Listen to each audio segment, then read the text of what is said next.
Natalie, can you hear me?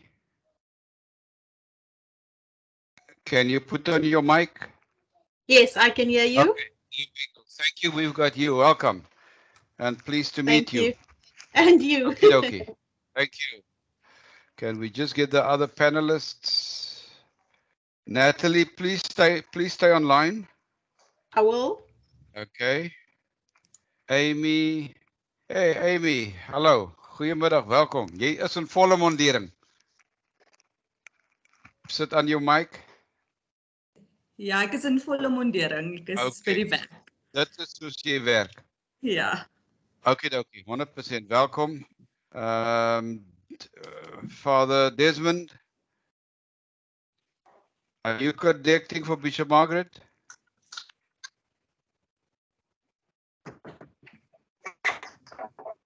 Okay, Desmond. I'm here. Okay, thanks Bishop Margaret, welcome. So we're Thank just you. waiting for Purity. Derek. Okay, Derek is behind the scenes. Purity, there we go. Hi Bishop Purity, good afternoon and Hey. welcome. Hey, Good. Bruce, thank you. We have everybody. So Bishop Purity is my bottom right. There's some sound playing up. Peter sorting out Bishop Margaret. Can we just get a sound check? Natalie, you want to say hi to everybody? Hi, everyone. Okay, that's Natalie, Bishop Margaret. Bishop Margaret, just say hi to everybody. Good afternoon, everyone. Brilliant, thanks. Amy? Hi, everyone. Okay, thanks. Who do we miss now? We've got, I'm missing somebody. Purity. Hi, everybody. I don't see you. Are you online? Yes, I am. Okay. Okay, good. I'm see we've got I'm just checking the participants. We should have 110. Okay, let's just about 12:30.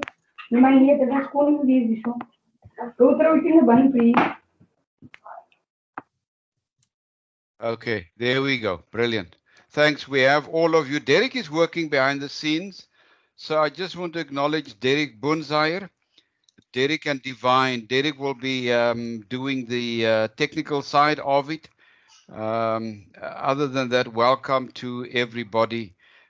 Please remember that with the introductions is fine. Once we've done with the introductions, we will all be muted, and in the order of that scientific order that we decided who will speak first. We'll have Amy first and then the others. But while we're busy, can I just check if those participating as attendees, if you could just in the chat let us know where you are from. I know we've got one registration from Australia with the surname Loy. Please just add a note and let us know where you are from, just to show how international and ecumenical we are. May I add that everybody will be muted, all of the participants. We will have Amy first, Bishop Margaret second, Bishop Purity and Natalie first. Very scientific formula we devised on who will speak first. If you have any questions, please add it to the chat group. Please add it to the chat, and then as the panelists speak, they will keep note of the questions and then obviously respond accordingly. Stephanie is from the state of South Australia. Then we've got Akim Alexander from the Methodist Church. Dean Apples, we've got 57 thus far. So allow me just to introduce and welcome everybody. The self-care for clergy came about after the suicide death of Dominee Henk Karlitz in Carltonville, West Rand, when one of his members found he hanged himself. And one of the leaders said that the sad thing was that he did not seek help. And I know we are all, Amy used the term compassion fatigue, which I think really describes it. Now, if I could just introduce our panelists, Amy Jassen is a clinical psychologist. She finished at Stellenbosch and did the MA in clinical psychology at UCT. She's currently the only psychologist serving 4 units of the South African National Defence Force on the Western Cape. We're on the Western Coast. She's played a major role in the Uniting Reformed Church on a voluntary basis, working with trauma, and that is her speciality.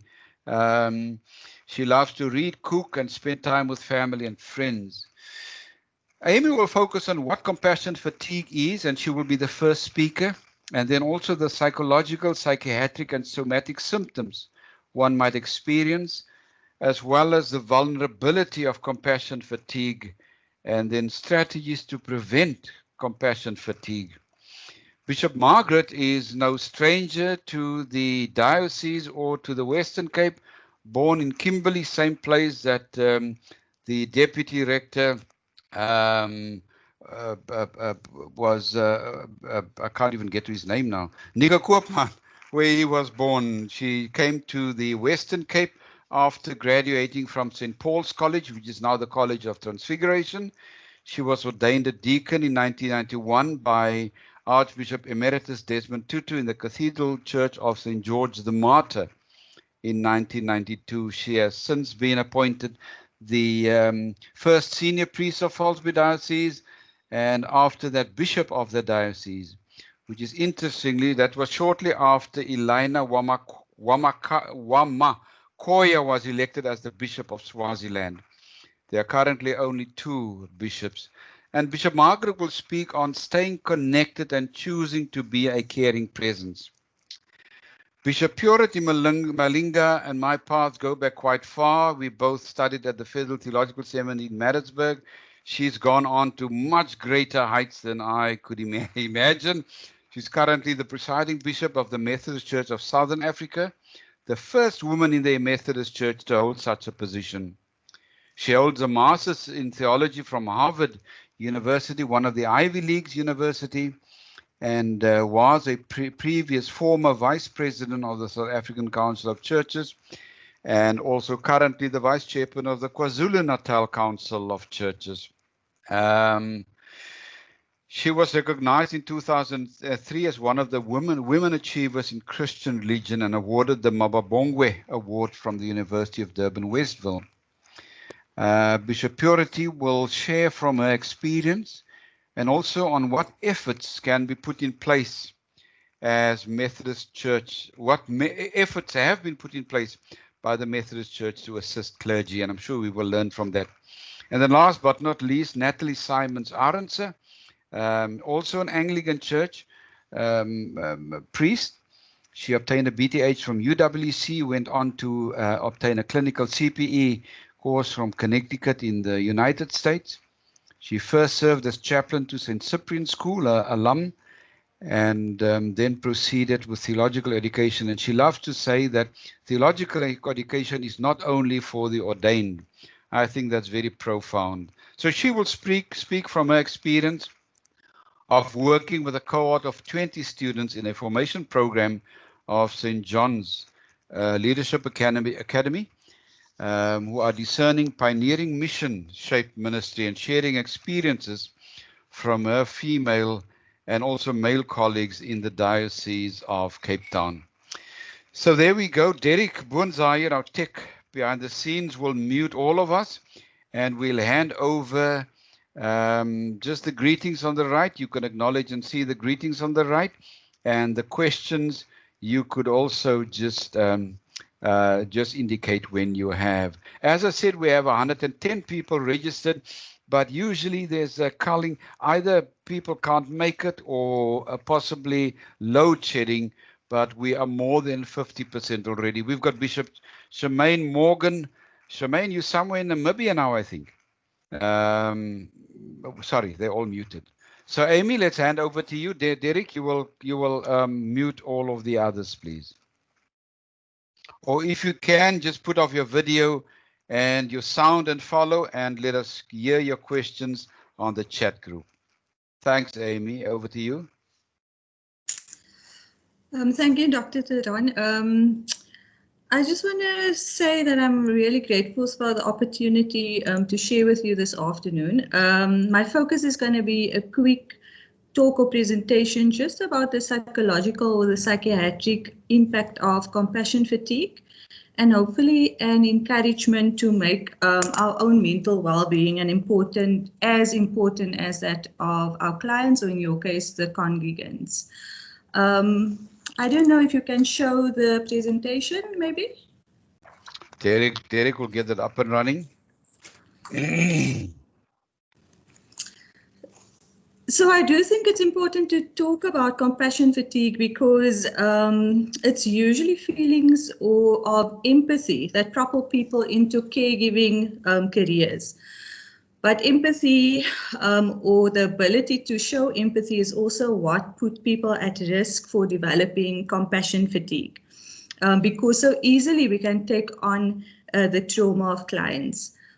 So today we're going to focus on the next slide, just what is compassion fatigue, signs and symptoms of compassion fatigue, what might make us more vulnerable to compassion fatigue, and then strategies, just a few strategies on how to prevent compassion fatigue. So on the next slide, we see that compassion fatigue is the residue or the strain of exposure to working with those suffering from the consequences of traumatic events. So it's the emotional impact that other people's stories have on us and on our mental health. Compassion fatigue differs from burnout. Burnout is more systemic and institutionalized, and burnout is usually marked by emotional exhaustion and withdrawal, which is associated with increased workload and institutional stress. So burnout is usually about having a lot of work to do, but not having the necessary resources to do that work well. So compassion fatigue and burnout can actually coexist. So if we are in the helping profession, but also in organizations where we don't really have the resources to do our work well, we can actually show symptoms of compassion fatigue as well as burnout. Compassion fatigue is also called vicarious traumatization or secondary traumatization. On the next slide, we have a nice description of Figley, who describes compassion fatigue as: we have not been directly exposed to the trauma scene, but we often hear the story told with such intensity.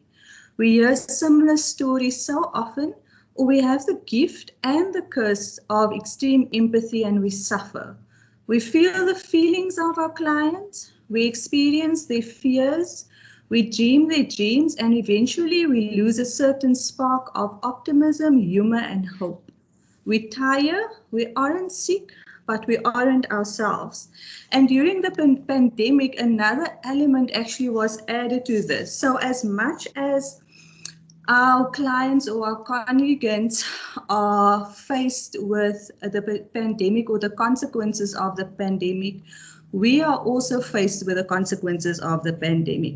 So we have to deal with our own trauma while also being present and supportive of clients or of congregants.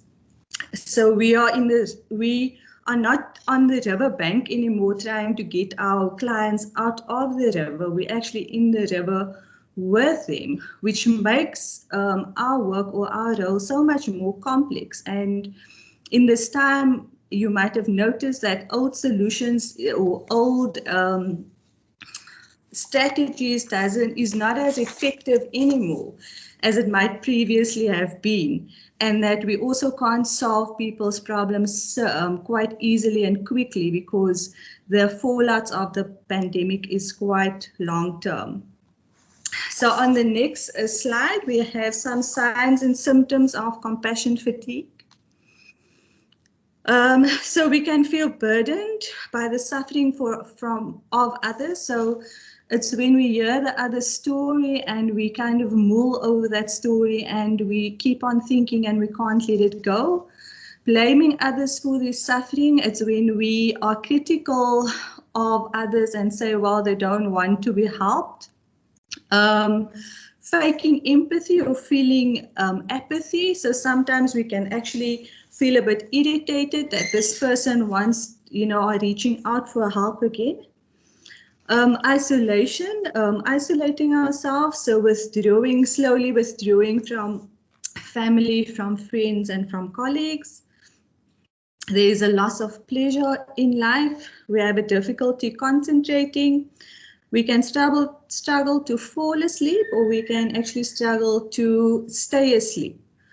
Bottling up of emotions could present as having anger outbursts, feeling irritated all the time, snapping at people, or for no reason, just kind of bursting out in tears. Increased friction and arguments with others, especially those close to us. Physical and mental fatigue, can present as something like just struggling to make a simple decision and you didn't previously struggle to make a decision. Increased nightmares, and that is usually when people tell you these stories and you are quite visual, that you might start dreaming about the stories that they have disclosed to you. Feeling hopeless, which means that feeling that nothing will work, or feeling powerless, which is usually that nothing we will do will make a difference or will change the situation. Feelings of guilt can be present, and the guilt is usually around the inability to help. Maybe you are in a better position as the person seeking help, or you can just feel nothing and feel guilt about that. There also might be a frequent complaining of your work and your life, so there's a lack of fulfillment. Some somatic things or behavioral things would be overeating, excessive use of drugs and alcohol, taking really poor care of ourselves, beginning to receive complaints about our work or our attitude, and that can include an avoidance of people, like knowing that people are going to come and share and want support and kind of avoiding them. Then denial, and also a struggle to separate the professional from the personal.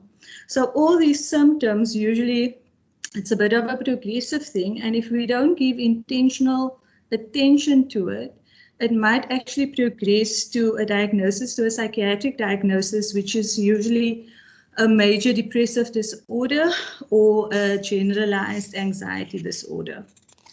On the next slide is just what was found is that denial. So denial of what is happening around us and what we are experiencing, that is actually a big risk and puts us more at risk for developing compassion fatigue, because with denial, we are not accurately assessing how fatigued and how stressed we actually are, which prevents us from seeking help.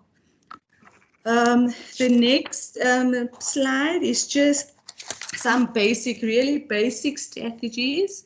So if you are starting to feel or experience some of the symptoms, to get some of the basic things in place again.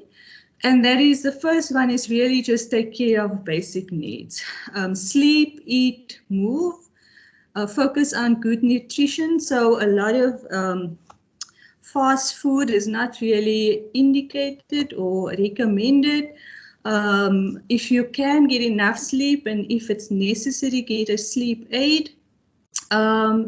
Movement is also important. A lot of the newer psychological therapies incorporate, the somatic processing, so the physiological processing of emotions, stress and trauma, and movement is very important with that.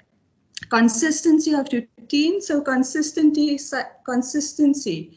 Psychologically, we see that as a psychological, it creates psychological safety.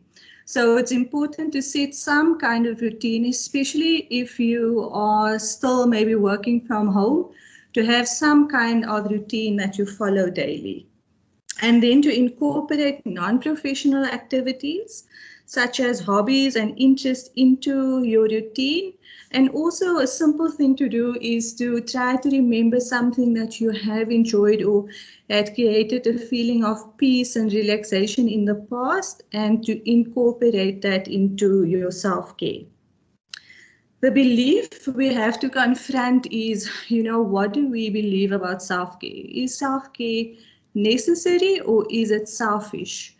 And it's especially important that we kind of sort that and think that through for ourselves, because in the environment we sometimes are, what happens is that, hard work is applauded, but never is anybody ever applauded for actually just taking a break and having a rest. The next strategy on the next slide sorry, is the creation of community. So you have to be very intentional about connecting with your family, with your friends, with colleagues, with whatever group you are part of, because that connection will counteract feelings of isolation.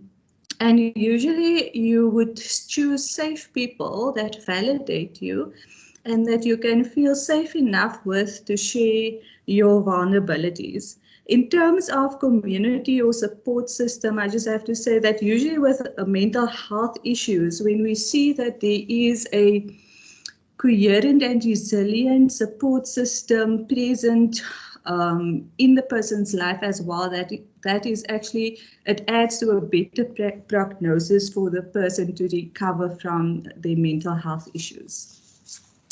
The next one is just about, the next slide is about self-awareness. So the only way that we know that we are struggling if we are self-aware, right? Because when we are self-aware, we are going to be able to assess what the impact is of the other person's story on us. Are we beginning to feel or presenting with some of the symptoms of compassion fatigue? Have our environment produced this thing where we are under chronic stress the whole time, and are we able to change that? We have to be mindful, because we cannot just take in trauma all the time while still dealing with our own trauma as well. So we have to be mindful about how much trauma we expose ourselves to, because our exposure to trauma, while our continuous exposure to trauma is going to impact on our boundaries. And boundaries, emotional boundaries, are there to protect us. So we have to be very conscious of our boundaries, and we have to be very conscious of what we can and what we cannot do for others. Something that people sometimes really struggle with is saying what they need. So we have to be able or practice to say what we need, because other people are not mind readers, and they're not necessarily just intuitively going to know what we need.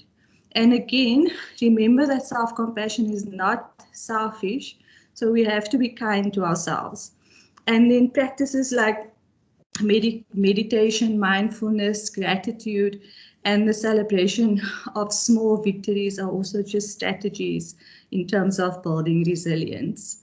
And then the last slide is just that there is hope, because I think if we are intentional, we can that self-compassion or compassion fatigue is not terminal, and that, it will impact our life, but we can get better. And then obviously, just again, that self-awareness is the key to understanding, because with self-awareness comes the intention to actually do something about what we are experiencing.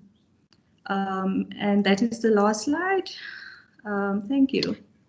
Thank you, Amy. Appreciate that. To those who have joined us, welcome.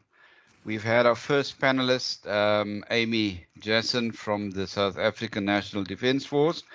And Derek will mute Amy and bring on board Bishop Margaret, the Bishop of False Bay Diocese, Bishop Margaret Virtue. Thanks, Derek, and welcome, Bishop Margaret.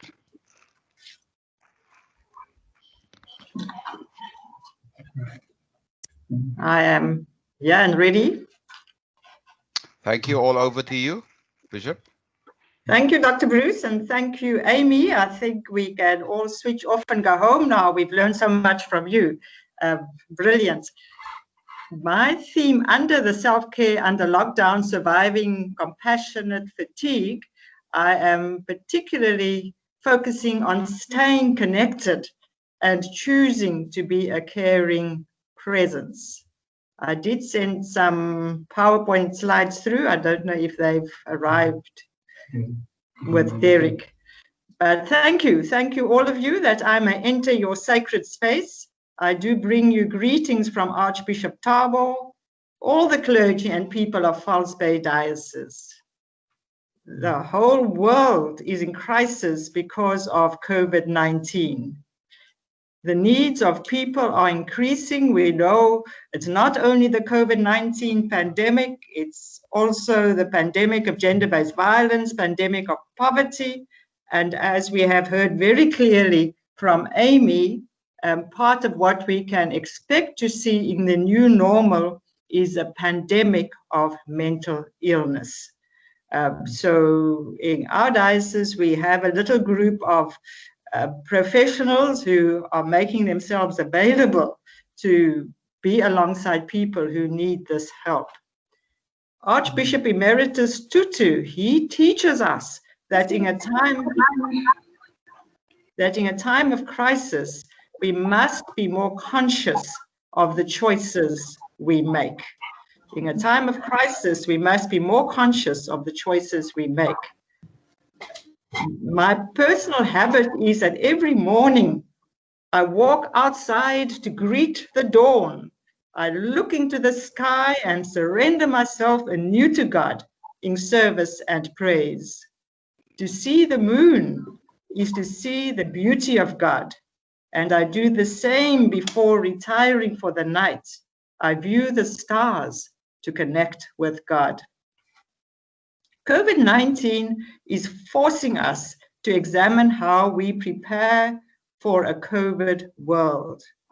Without a vaccine, COVID will always be there post the current pandemic. It is also true that many of our clergy and key lay leadership are in the brackets of the 60+ vulnerable age group. Yet, with all of this, God's hope is with us in these challenging times. Self-care is not selfish. I can again just underline what my friend, newfound friend Amy is saying. Self-care is not selfish. It is an obligation to anyone working in pastoral ministry. You cannot give what you have not got. Self-care helps us to become realistically aware of our own needs and needs of others, and God involved with us at all levels. We are always to remember that we are the junior partners of God. One can't authentically minister to a person unless you are attending to your own personal, spiritual, and developmental journey. Saint Ignatius wanted to help people develop a reflective habit of mind that is constantly attuned to God's presence and responsive to God's leading. We are to listen to others with graced awareness. Every person has a story to tell, and every story needs a listener who listens a person into existence. The slides are a bit behind. If Derek could move to the next slide, that would be good.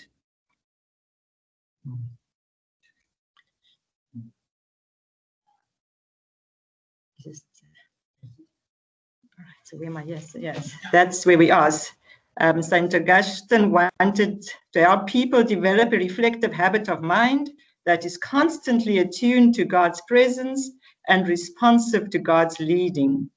We are to listen to each other with graced awareness. Every person has a story to tell, and every story needs a listener who listens a person into existence.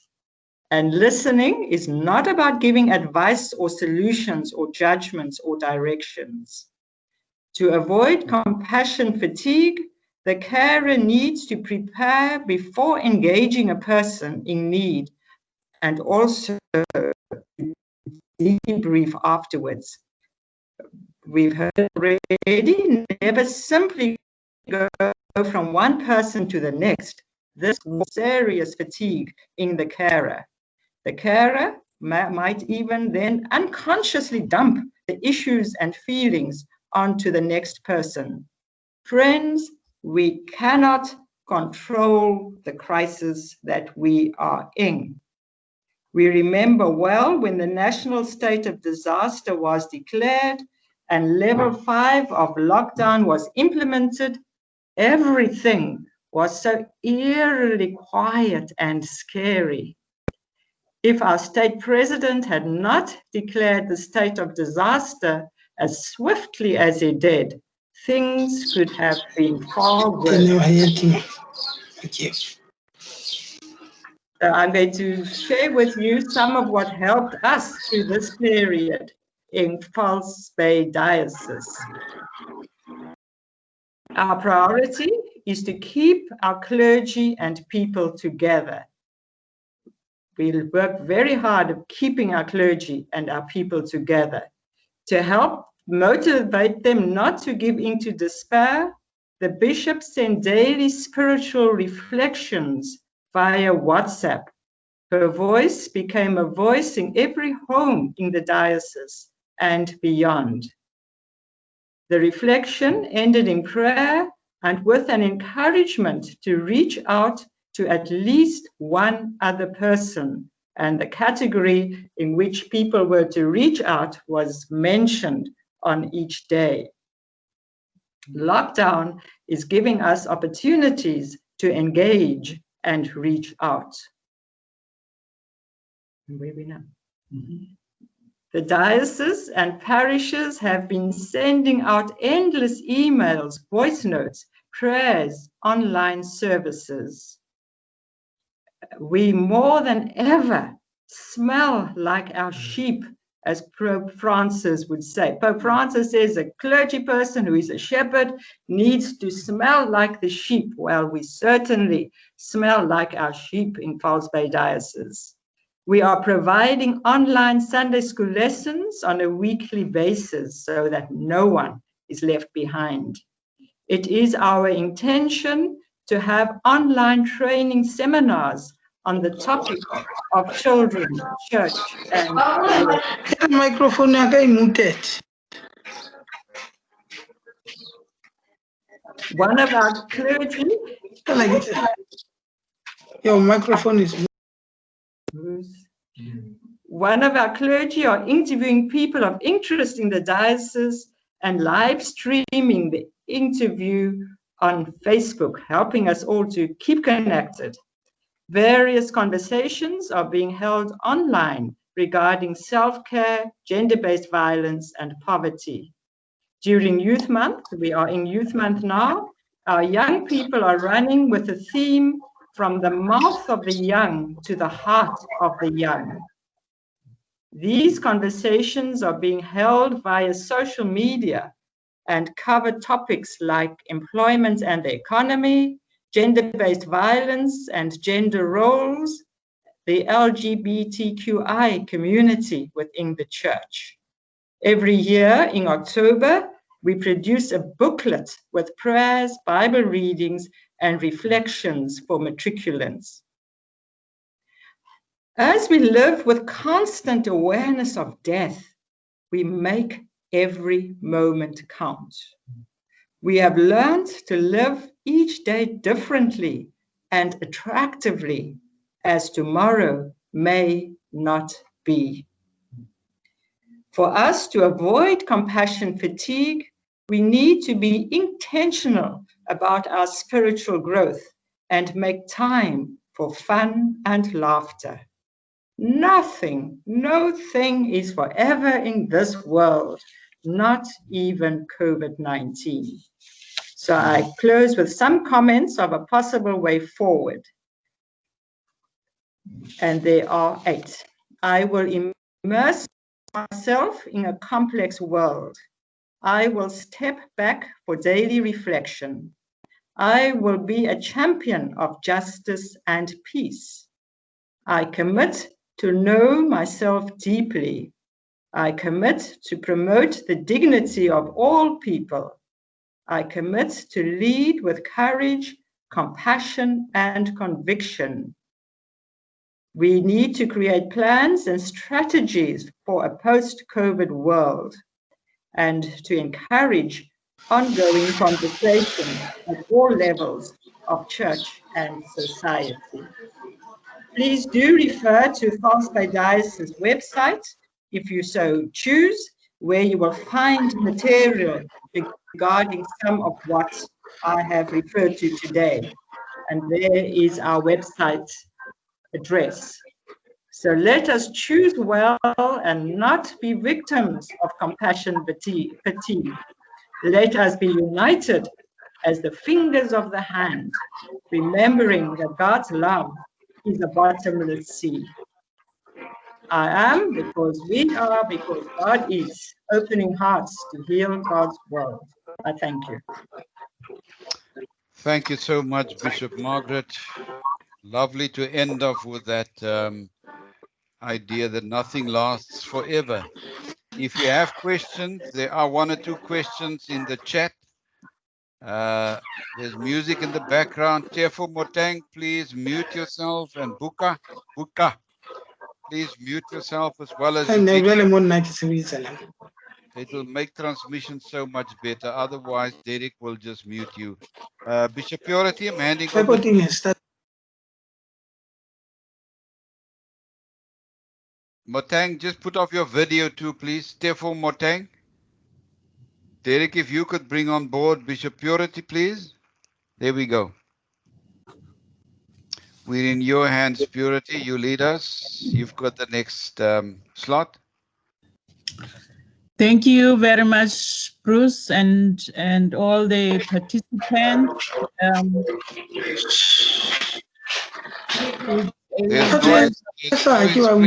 Therefore, Motang, please just mute your video and your sound. There we go. Thank you. It's a pleasure for me to be part of this webinar.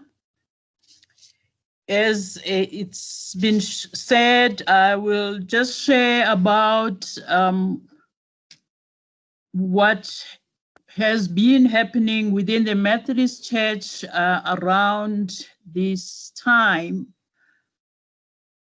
Before I go into talking about lockdown time, I just want to talk about our understanding of clergy self-care as a church. Our understanding of the importance of self-care for ministers it starts actually at the time of training of ministers. It is emphasized while ministers are in training the importance of caring for yourself and caring for your wellness.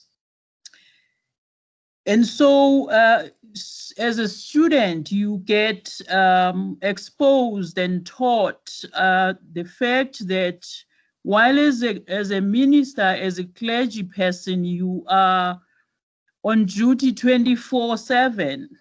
You need to learn to balance a concern for others with a concern for yourself. And so you get alerted about burnout or compassion fatigue even before you go into the ministry. And you become aware of how your failure to care for yourself affects your ministry. And now, once you get into active ministry, then in the retreats and in seminars, ministers are encouraged to take care of themselves and to practice those practices that are about giving balance to their lives as clergy. So for us as a church, as a community, self-care for ministers is emphasized in such a way that people know that if I don't care for myself, I will not be able to care for others and therefore fulfill my call. And so the practices of self-care, things like time management, establishment of boundaries, ensuring that you make time for rest, time for recreation, spiritual replenishment, and so on. All those things are things that are taught and encouraged to ministers all the time. Now, the reality, however, is that due to some beliefs that belief systems that we have as ministers and the expectations from congregations, you find that self-care for clergy becomes a difficult thing. While mentally they know that it's something that should happen, practically it sometimes becomes a problem. And because self-care really stands on two legs, it is about a minister herself or himself, but it is also about the church environment. It's about the structures within the church. It's about the policies of the church. So as a church, a Methodist church that sometimes in its structure, it becomes difficult for some of our ministers to take care of themselves because of the amount of work they have to do, the sizes of the circuits they have to look after, and all of that. But as a church, we are serious about the wellness of ministers, and that is always emphasized. Now, COVID-19 lockdown, it came as a crisis that no one was prepared for. But however, how people reacted to this crisis as ministers depended on their ability to care for themselves. You will remember that COVID and lockdown came actually during and around the time of Lent, Good Friday, and Easter, and so on. And so it affected the busiest season of the church. And the regulations were stay home.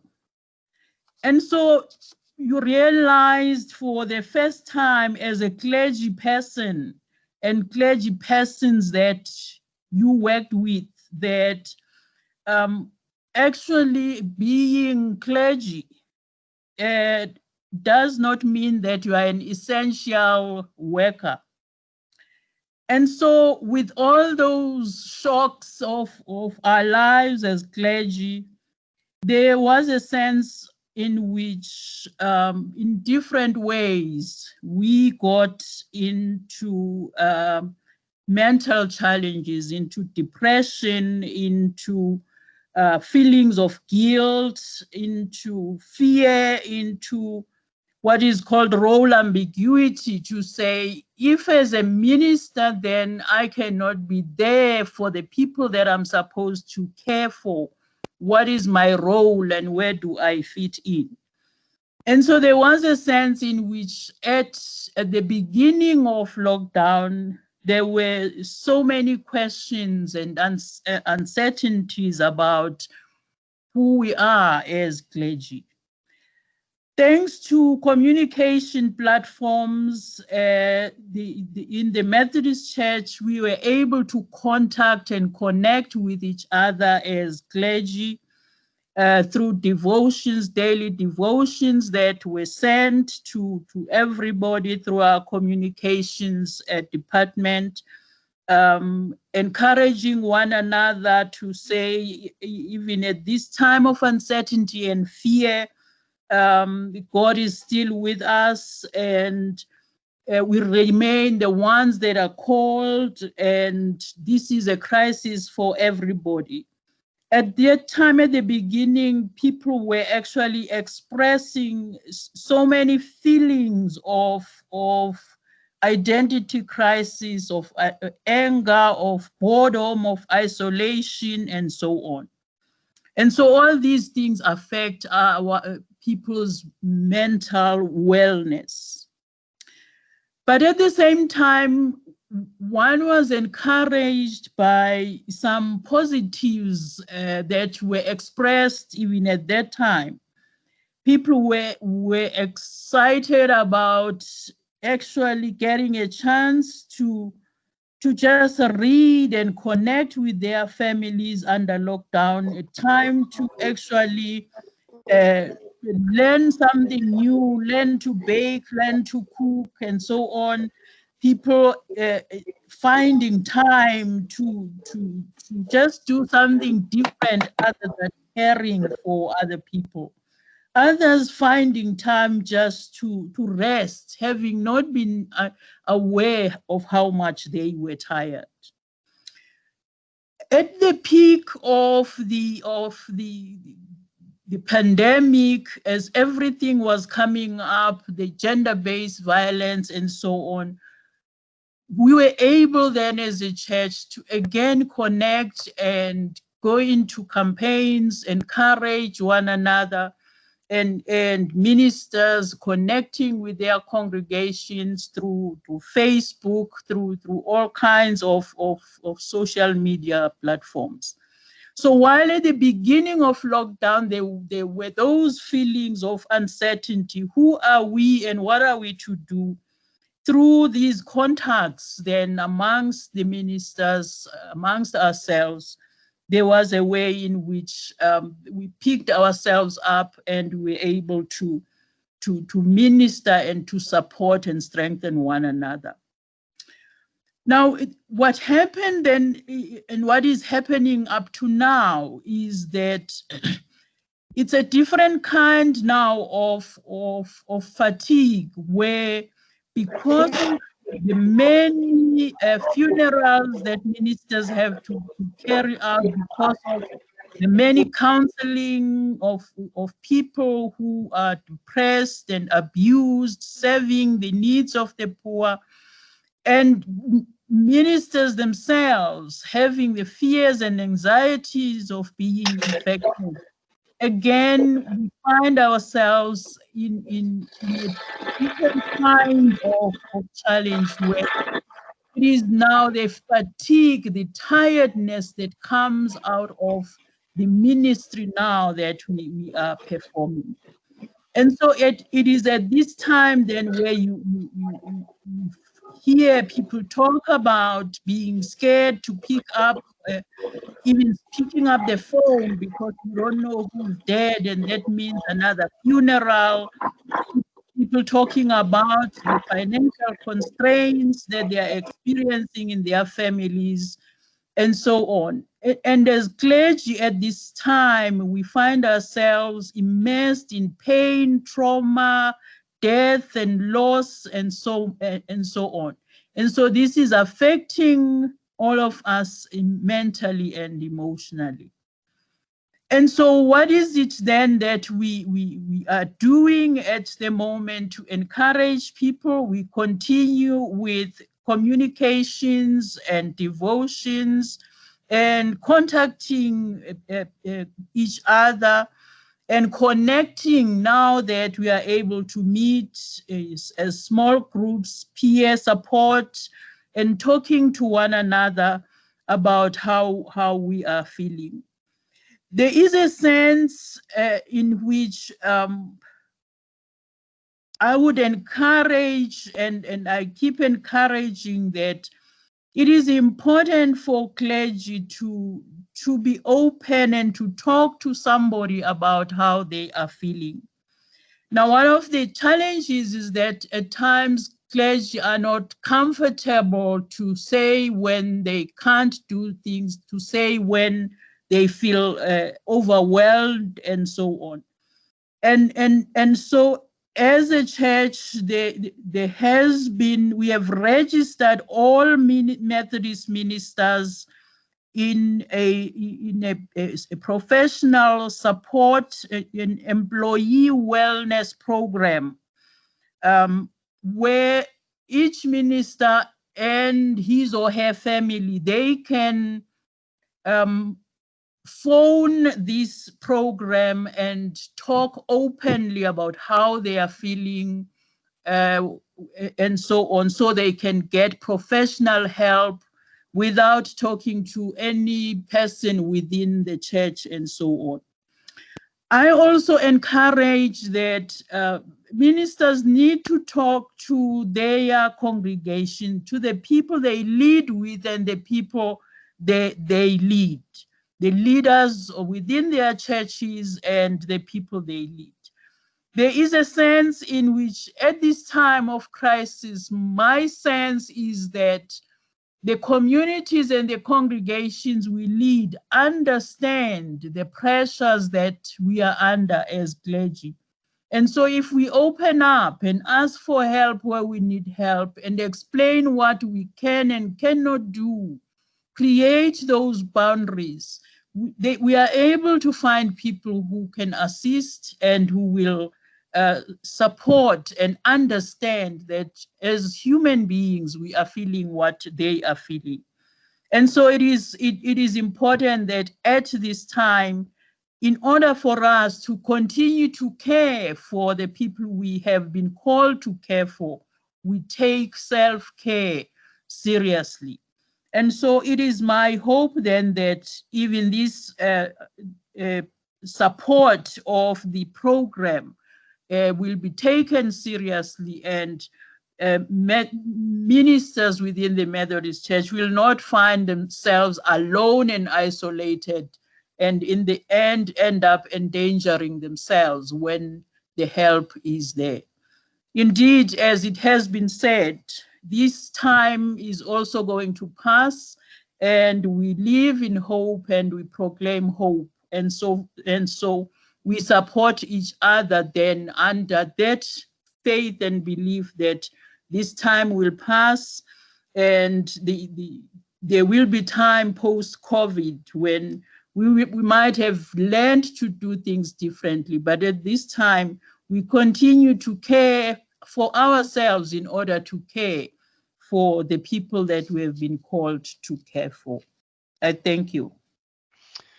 Thank you, Bishop. We appreciate that so much. Let's immediately go over. There are only 2 or 3 questions thus far. Please put your questions on the chat.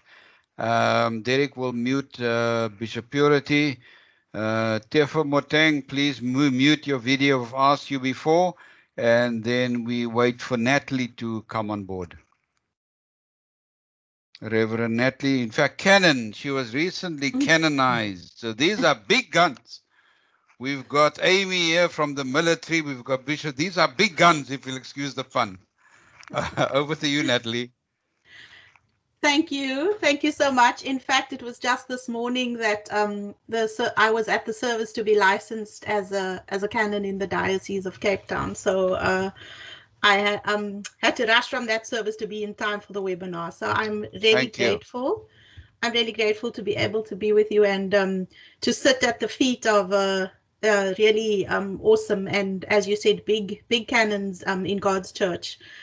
So I wanted to look specifically, because I am also a wife and a mother, at some of the things that I was dealing with and my colleagues were dealing with, and just to bring it really to a level that was practical for me when I looked at what was being asked of me. So In terms of my church life and my home life, I've sort of tried to make a distinction between the two, but we know, those of us who are clergy know that very often these two things cannot actually be separated. And so what was I dealing with during COVID and still dealing with some of the questions in terms of my church life? It was very clear that worship services needed to continue, but the question was how will we do this? What about those who do not have access to social media platforms? What about the aged and the vulnerable? And what about the financial impact on the churches, on the tithes, on the weekly collections? And I see some spelling, it is there some, what about the safety and the security of the church plant? So these are things and questions being asked of me, being asked by my congregation, and real questions. I was particularly concerned, and so many of our speakers before had spoken about making access and making services available. But what about those who just didn't have access, who couldn't afford the data, who didn't have cell phones, who didn't have Wi-Fi? In terms of my home life, you know, online school was becoming like a real headache, and trying to keep my two children in a routine was difficult. And also thinking about and having to be being available to our neighbors and to our extended family members who live close by and who need assistance. It's so natural for me to walk across the street to see how my 87-year-old uncle was doing, but I actually couldn't do that. And that is a real struggle for me, and also just for my mom. In terms of the church struggling financially, of course, the question was brought right home, were there going to be salary adjustments, and how were we going to cope with that in our home life? If we can move further on. What was I actually doing? Well, you can see, and I'm sure that lots of clergy will agree, that we were doing probably far too much during the lockdown. There were weekly meetings with my colleagues, which was helpful to check in and to discuss how we were looking outward and responding to the needs of the wider community and not just looking at our own church members. Because often clergy can be quite concerned only about our own people and about our own churches, as opposed to looking outward. Then the weekly meeting with our students who are in the academy, and the curricular changes had to be adjusted during lockdown, which meant a lot more communication online with the academy staff. And then also the general meetings of just staff and keeping in touch with everyone. The church council meetings needed to continue because we needed to ensure that things were in fact happening, even though, as we discover, the ordinary members in the pews don't always know about the things happening behind the scenes, like who was paying the electricity bill, and how was this going to happen during lockdown. I was also needing to check in with the students in the academy that I mentor. And one of the things that brought me great joy, but also brought me a lot of sadness, was having meetings with a group of women to draft a statement about patriarchy in the church and navigating how best to address this issue, which was coupled with gender-based violence, which we know had been escalated during the lockdown.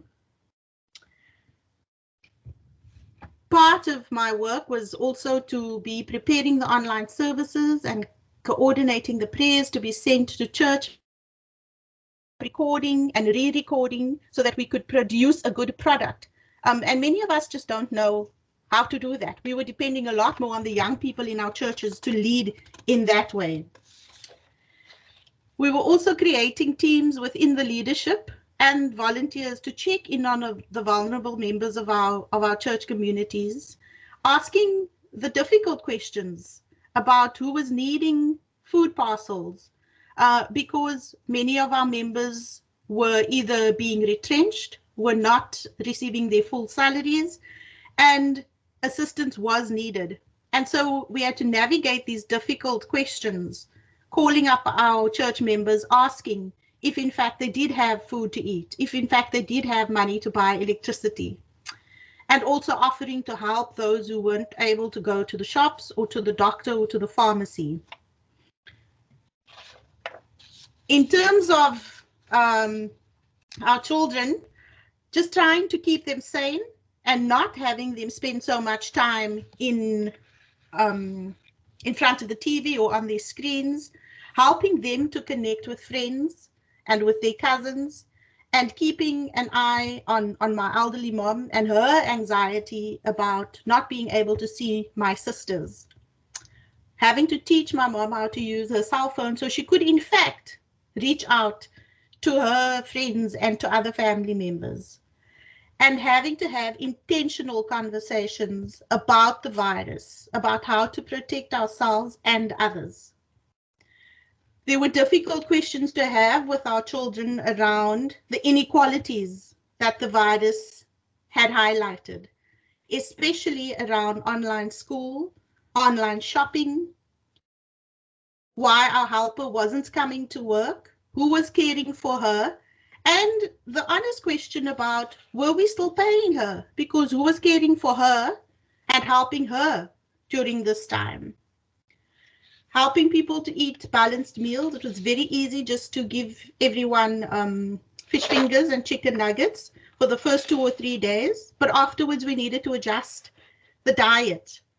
And ordering groceries online was the future, it seemed. There was constant updates about the spread of the virus in the Western Cape, in South Africa, and the world. The TV was on all the time, and so we needed to make adjustments to our lives during lockdown. One of the things that I found really supportive and really helped me was to check in with a group of, and not only women, but also male clergy. But I asked them specifically how they coped and what kinds of things they were doing. So I'm quoting now from what some of them had shared with me. One of them said, I had to learn to adjust to knowing that God loved me for me and not for what I could do. I needed a daily routine, and I learned to smell the roses. I also had to learn to do things differently and stop concentrating on how it was before. Example, playing bridge online instead of meeting with people. What was really helpful was WhatsApp. Sending and receiving videos and pictures kept me in touch with others. I have been able to make new friends.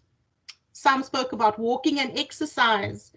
That helped greatly to work through things in my mind when it all got too much for me. And anything from a treadmill for a 5-kilometer walk alone with God was encouraged. Gardening was something that some of us took up, building our own prayer gardens. And specifically, and it was already mentioned, was having a spiritual practice.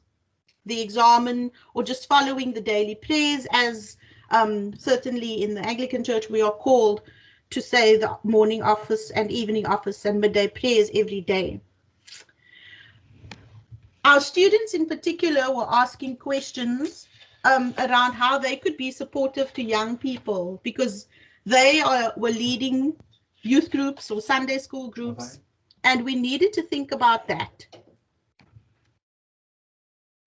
We also needed to just check in with our own students, how they were feeling. And we were able to connect on Zoom for our 21 students and have the opportunity to really bring in professionals to speak to the students, just to ask them relevant questions around their sleeping patterns. Something that many of us did at the beginning of lockdown was just to enjoy sleeping in, or perhaps watching a number of series which we had missed on TV, but that couldn't be the way that we were going to continue for 2 or 3 months. And so we needed to learn to put clear boundaries in place. For the students in particular, it meant just talking to them about keeping their sleeping space and their learning space and their eating space clean and neat and tidy, or perhaps just moving those spaces around the house. We needed to check in with them about what they were reading and how they were connecting with people, because we were also just receiving so much information and not all of it was helpful around the virus. We also took time to lament. We were meeting once a week on Zoom, but it was very important for us as the leaders in our academy, but also with our students, to lament not being able to see each other, not being able to share lunch together, which we had become accustomed to doing once a week, not being able to hug each other or just, have a laugh or a coffee break between lessons. These were things we lamented and really longed for, and it was very frustrating for young people to be leading other young people and trying to navigate what can be done and what needs to change. So some of the things that we probably need to be considering, and this was a question that I put out also to friends to ask what their thoughts were around pastoral care needs and what our senior pastors felt that they needed to do to help the rest of us. Pastoral care needs to be extended to pastors and pastoral teams. There isn't one person who hasn't been affected by COVID-19. And so the leaders were in this with us. It wasn't as if they had the answers. We were in this together, and we've heard that being said before. How are our senior pastors or our lead pastors modeling self and communal care to the teams that they lead? Are we including emotional and physical and spiritual check-ins with our teams? Are we taking our days off? It seemed almost impossible. Generally in the Anglican Church, either Monday or Friday is the day off for clergy. But it was impossible to take Friday off because you were recording for the Sunday service, which needed to be uploaded. And so your day off actually didn't happen anymore. Are we praying and are we discerning together? Are we crying and are we lamenting? Are we encouraging each other to be resting and to eating? Or are we pretending that everything is okay and that we're fine? We do need to be encouraged to rest more. And again, for clergy, that is often, if it's not intentional, we think that we are super women and men and that we can always do that later. But during COVID and post-COVID and in the new normal, as we want to call it, we do need to take our times of rest and restoration in our weekly schedules. We need to let go of some of the stuff that we've taken on during COVID. Do you really need to have all the things that you're doing in your church, and must it all be available on Zoom? Do we need to focus on the material needs of the people? Or maybe now isn't the time for a new 5-part series on Revelation? Do we have to be adding new things all the time? Some of us have joined online communities for clergy and for lay people. There's so many Facebook pages available right now that we could join. But one of the things that a colleague had suggested was to say that we need to check in with a group of friends that we trust, because those group of friends will be able to say, look, you really are doing too much and you need to slow down. Or, maybe you need to dye your hair because your gray hairs are really showing. Whatever it is, people who can be honest with you about you and people whose opinions you trust and value. We all need to be doing that. We also shouldn't be skipping things like our planned sabbaticals. Okay, we may not be able to take the 3 months off and fly off to some remote island or some learning community in the northern part of the hemisphere, but we shouldn't not be taking our planned sabbaticals. We need to be taking our rest, and we need to push through on the things that we had planned to do. We do need to communicate the realities of what's going on with our congregations and with our boards. Are we learning to give down? Are we worried about the attendance of our churches when we reopen? Are we worried about the rising hatred that we're seeing in our own country and abroad? Are we talking about hunger? Are we talking about homelessness? Are we finding ways to talk about it instead of just pretending that it's normal? Many of us have coping mechanisms. Some of them are not healthy, but we do have to be aware about the coping mechanisms that we have adopted. We need to know when things are becoming too much for us, and we need to learn to maybe let go of some of them. And we need to check in with ourselves about the choices that we're making.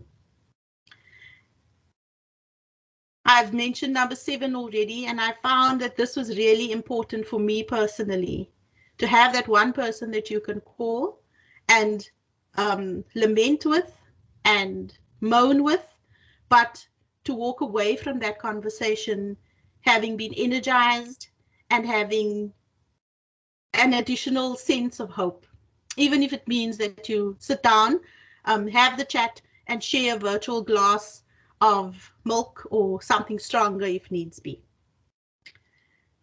We need to also learn the difference between resting and recuperation, because there is a difference. Resting is actually just sleeping and allowing our bodies to catch up with all that we're doing. But recuperating takes a bit longer. And so we need to give ourselves the time to be able to do that. And so we may need to be sleeping in a bit more or going to bed a bit earlier.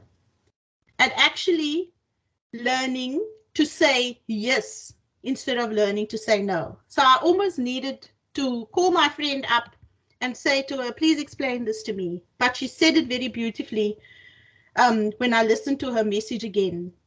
She said, if you say yes, it means that you are saying no to some other things.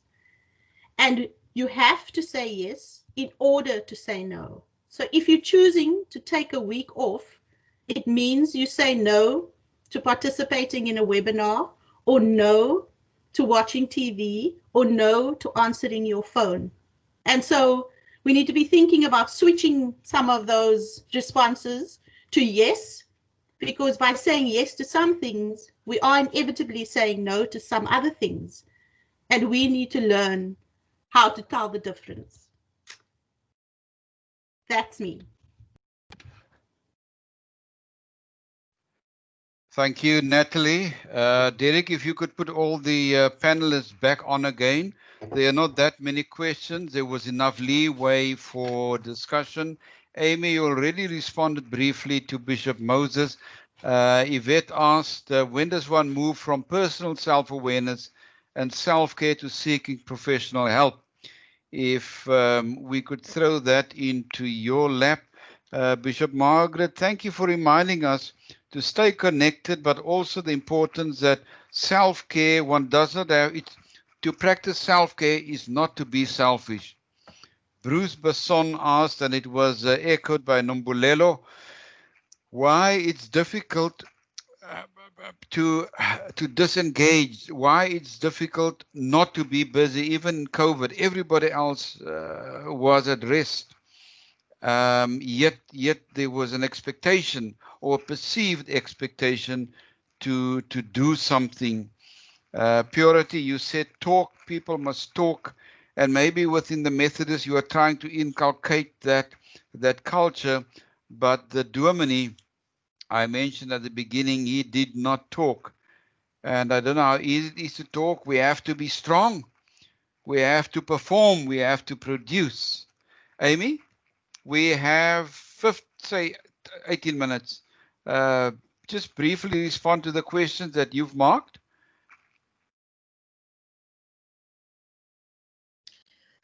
Okay, I think the question was when do you need to access support? So when do you need to access professional support? I think I would really access or refer somebody if I notice that their mood is really low. So low mood is really about, you know, not wanting to get out of bed, just staying at home, not wanting to be social with anybody. Sometimes subjectively on a person's face, you can actually see that they are depressed. But then you also have the person that actually hides it really well. And it's only when you speak to them that you notice that they are having quite a few of the depressive symptoms. When somebody is talking about suicide, suicidal ideation, suicidal thoughts that they are dealing with, if they are becoming really harmful to themselves in terms of how much they're drinking, are they using any kind of substances, have their behavior changed into, you know, something like multiple partners. We see shopping all the time, so they get into financial trouble, but that could also mask a mood disorder. And then with the like high anxiety where they're having panic attacks all the time. So they go out, they have a panic attack. They come back home, they have a panic attack. So the easy way is actually for them to get to a GP, and then the GP, because the GPs sometimes know their patients for years already. And they've formed a bond and rapport with their patients already. So the GP then would hopefully refer, if necessary, to psychiatry or to psychology. Good, thank you. Purity, are you still around? Bishop Margaret, do you want to respond and maybe move towards closing comments? You said earlier in one, may I just mention that this recording will be made available to all those who have registered. Some have dropped off, others had load shedding problems. Bishop Margaret, earlier you said in a crisis, people make, is it conscious or positive choices? They need to be conscious of making positive choices. Positive choices. They need to be conscious of choosing well. Okay, good. Yes, in closing, just a closing comment to all of us is to be very aware that we do not run ahead of grace. You know, that we need to, the questions have come up here, how do we stop ourselves from not being over busy? We need to check whether that is ego, whether it's our mind, and to connect with our inner core again and be free to make that the place from which we do our mission and ministry. Mm-hmm. Good. One comment by Steph, that's the lady from Australia, mentioned the importance of clergy using lay people, lay ministers or volunteers to assist, and in particular she referred to post-COVID violence and gender-based violence. And Steph, it's already happening in South Africa.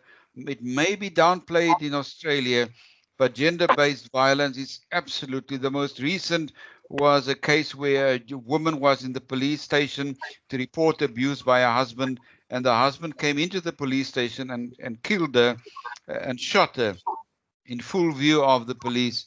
So that is very real. We are quick to make a big noise and a woo-ha about clicks, but gender-based violence, we are very quiet and we pussyfoot around those things. And it is just as real. One should not be selective. Thank you, Bishop Margaret. Purity, from your side? From my side, Bruce, I just want to emphasize the importance of talking to somebody. The ministry has a way of either isolating a person or because of the, at times, lack of relationships amongst ministers. It's so easy to struggle alone and feel that I can't share with my colleagues because I might be seen to be weak. I can't share with my congregation because they expect so much of me. I think it is important to understand that actually asking for help is not weakness. Asking for help is a sign that you understand your limitations. And so in cases then where clergy cannot find anyone to talk to, I think professional programs where a person will be anonymous need to be used so that nobody dies alone without anybody understanding what is happening. So we would need to encourage that at this time. Thank you. Natalie, what you mentioned about saying no, when you say no, you inadvertently say yes to something else. And that's such a fine line, often, maybe with other professions as well, but especially in a parish, and more particular in the minister's house, where you say no to the yes to the outside and inadvertently no to those inside. Nombulelo and Bruce Besson spoke about how difficult it is. How do you care for yourself without feeling guilty that you are doing nothing, and even that nothing is creative? Any of you want to respond to that? Is it a Protestant feeling of guilt when you don't do anything, when you are at rest? You are smiling, Amy. Natalie? I think we need to redefine nothing though, because we are doing something. We are not doing nothing. In that moment where we're doing nothing for somebody else, we are doing something for ourselves. And that is as important as what we do for the other person. Okay, good. Natalie, you had very many practical aids and ideas on how to go about doing things. I think we had a great panel.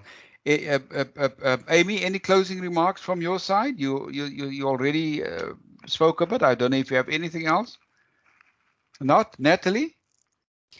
Yes, I think I want to reiterate that the lay people have really, for me, certainly it's been my experience that the lay people and our young people in our churches have really stepped up to help us. And I want to say that so often we are we're a little scared, some of us, to allow people into our spaces because that is sacred. But I want to say that if we didn't have our young people stepping up, a lot of our recordings probably wouldn't make it onto Facebook and YouTube. And our lay leaders in our churches who have just taken responsibility, who have offered help, those have been really great ways of sharing the responsibility and the leadership, and also just looking to how we move forward and how we do leadership differently in our churches and how we do church differently. I have a sense that it's not going to be exactly the same, or that we'll need to lament how it used to be, but we can look forward in faith at the possibilities that are going to come out of this, the positivity that's going to come out of us if and when we meet in our new normal again. Good. Thank you. That's interesting. A new normal. Thank you so much. And life and church will never be the same again unless a vaccine is found. It's with us. We have to practice and wash hands and practice safety and sanitizing. And Bishop Margaret and her parish, they've already, or at least the diocese, they've started. Other churches are not as in a hurry. I thought the next webinar would be on how to go about restarting worship, but in a way we would have to reimagine how to be the church again in this era. Thank you so much to all of you, Amy, Purity, Bishop Margaret, and Natalie, and to all of those who participated. Just one comment from John Eberson. I find that he's taking much longer to complete something that used to take only a few minutes. Is that a sign of what? Maybe that's a sign of fatigue too. I think we've just learned, or as Natalie said, it's adapting to the new normal. And maybe we should not be so hard on ourselves, because this too shall pass. And so with literally a few minutes to go, thank you so much for our panelists that you agreed without hesitation. And I'm so proud that after Women's Month, we've had all 4 panelists being women. Bishop Moses was the first one I asked, and she said, our August month is the one month that we are being inundated with requests. So this is September month. So I want to say Ecclesia goes beyond Women's Month to celebrate women as well. Every blessing to all of you. Keep well, and God's blessing. And for those near and far, keep well, stay safe, and may the Lord be with you all. Thank you, ladies. Thank you, everybody. Thank you.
What is happening?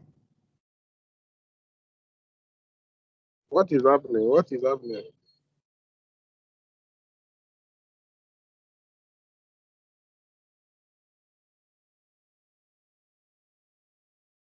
What is happening? What is happening?